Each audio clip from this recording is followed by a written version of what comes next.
10 मई को पूरे विश्व में मदर्स डे मनाया जा रहा है।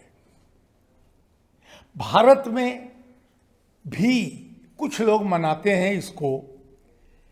इस तिथि को लोग मदर्स डे के नाम से पुकारने लगे हैं, लेकिन भारत में हम रहते हैं और भारत के लोग किसी एक दिवस को मदर्स डे नहीं मानते।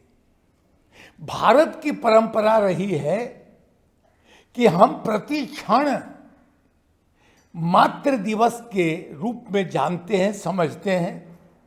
माँ के नाम से हम सांस लेते हैं, माँ के नाम से जीते हैं, माँ के नाम से सोते हैं, खाते हैं, रहते हैं और बड़े पलते बढ़ते हैं। इसलिए प्राचीन परंपराएं भारत की जो रही है वह तो हम लोग वहाँ से शुरू करते हैं जब कोई महिला, कोई औरत, कोई बच्ची जब छोटी होती है तो हम उसे भगवती स्वरूप में जानते हैं। दुर्गा पूजा के अवसर पर कुंवारी पूजन कराया जाता है। हम वहां से पूजा शुरू करते हैं किसी भी स्त्री को, और स्त्री को वहां से जब पूजते हैं, थोड़ा बड़ी होती है, जब वह महिला होती है तो उसे पवित्र पत्नी के रूप में हम उसको परिवार में आदर देते हैं, उन्हें समादृत करते हैं। थोड़ी और समय के बाद बढ़ती है अवधि तो मातृ रूप में उसकी पूजा होने लगती है। सच पूछा जाए तो किसी भी बच्ची का मूल स्वरूप उसका मातृ रूप ही होता है। भले ही अंग्रेज लोगों ने, विदेशी लोगों ने दूसरी परंपरा बहा दी हो, लेकिन भारत में जब हमारे बच्चे विद्यालयों में पढ़ने जाते हैं तो यह बोध पहले कराया जाता है कि मातृदेवो भव, पितृदेवो भव, यत्र नार्यस्ति पूज्यन्ते रमन्ते तत्र देवता। हमारे देश की परंपरा है कि जहाँ स्त्रियों की पूजा होती है वहाँ देवताओं का निवास होता है, मतलब शुभ मंगल होता है। इसलिए सबसे महत्वपूर्ण बात यह होती है कि स्त्री चाहे किसी रूप में हो, छोटी हो, बड़ी हो, बूढ़ी हो, लेकिन मूल स्वरूप उसका माँ का होता है। आपने प्रभु श्री राम को देखा, कृष्ण को देखा, हमारे बुजुर्गों को देखा। बड़े लोगों ने जब कभी भी अपने जीवन की शुरुआत की, उन लोगों ने मां से ही अपना जीवन प्रारंभ किया।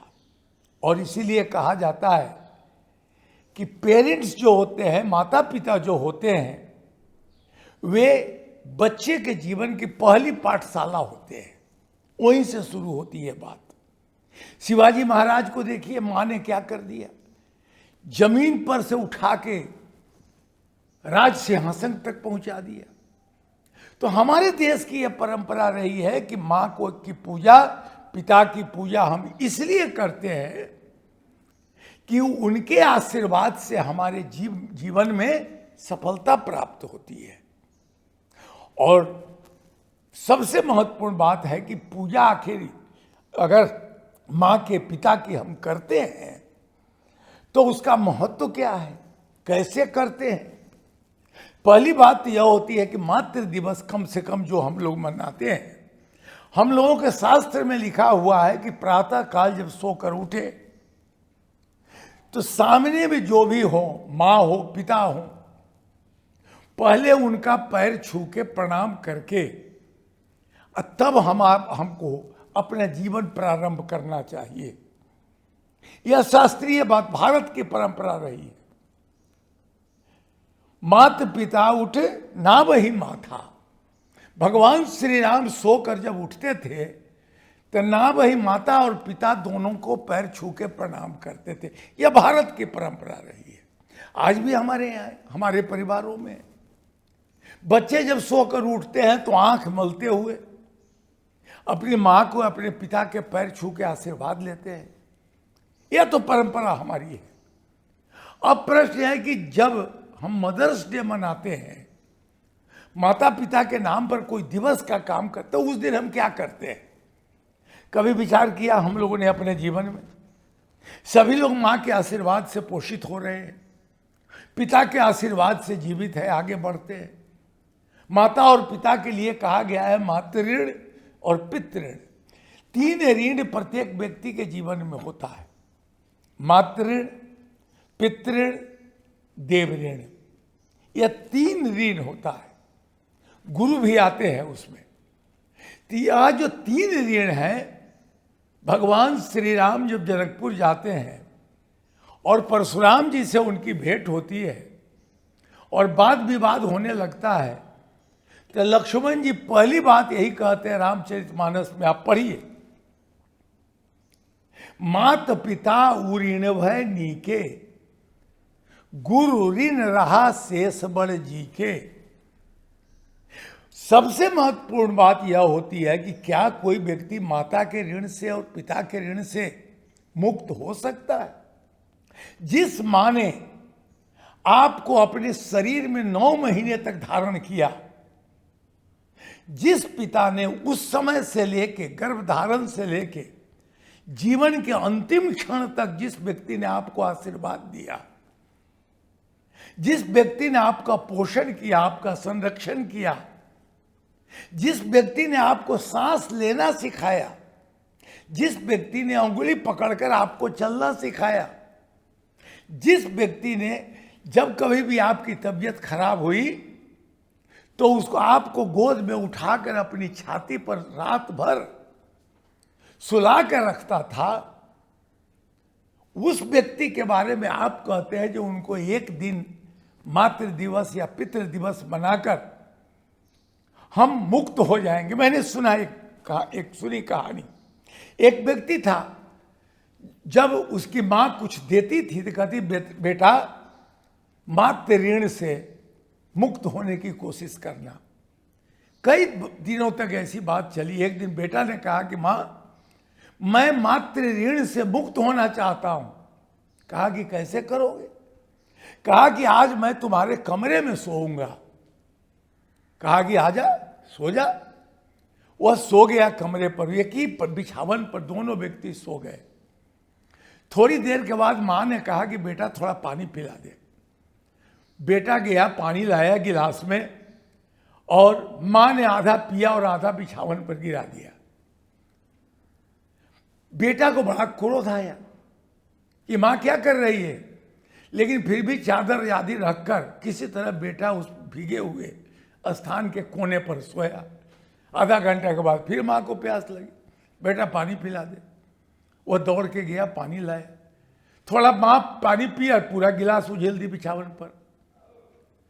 अब बेटा क्रोध में आ गया कि माँ क्या कर रही हो, बार बार हम कहाँ सोएंगे बताओ तो। माँ ने कहा कि बेटा तुमने कहा था कि मातृ ऋण से हम मुक्त होना चाहते हैं, हो जाओ। मैंने केवल एक दिन तुम्हारे बिछावन पर पानी गिरा दिया, तो तुम कहते हो जो माँ मैं सोऊं कहाँ? अब पिछले 10-20 वर्षों तक, बचपन से लेकर बड़ा होने तक, तुम प्रतिदिन बिछावन पर पेशाब कर देते थे और मैं अपनी आंचल बिछाकर उस पर तुम्हें सुला देती थी। अब तुम मातृ ऋण से कैसे मुक्त हो गए? अब तुम सोचो, कभी विचार किया जा सकता? बेटा, एक छोटा सा बेटा, 6 महीना साल भर का बच्चा बीमार पड़ता है और बीमार पड़ने के बाद माँ उसको क्या करती है? दवा देती है और पेशाब करता है, बिछावन पे जाता है। रात भर माँ अपनी छाती पर उसको सुलाकर पूरे दिन रात व्यतीत करती है। उस माँ को ऋण से मुक्त होने की बात अगर कोई व्यक्ति करता है तो निश्चय ही बेईमानी कर रहा है। कैसे माँ से मुक्त हो जाए कोई? मातृ दिवस करके, पितृ दिवस करके आप माँ से मुक्त होना चाहते हैं? यह संभव नहीं है। मैं निवेदन करूंगा तमाम लोगों से, या अगर आप यूं तो होना चाहिए 365 दिन जब आप सोकर उठे तब माँ फूल पत्ती लेकर जो भगवान की पूजा करने जाते हैं, कई लोगों ने गीत गाया था, जब मां तुम्हारी मूरत से बढ़कर भगवान की मूरत क्या होगी। सचमुच बात यह है, मां से बढ़कर भगवान कैसे हो सकता है। तो प्रतिदिन मां की पूजा करें, फूल अक्षत लेके मां के चरणों पर, और मां के हृदय से आशीर्वाद ले। गुड मॉर्निंग वाला आशीर्वाद नहीं, हृदय से निकला हुआ आशीर्वाद ले।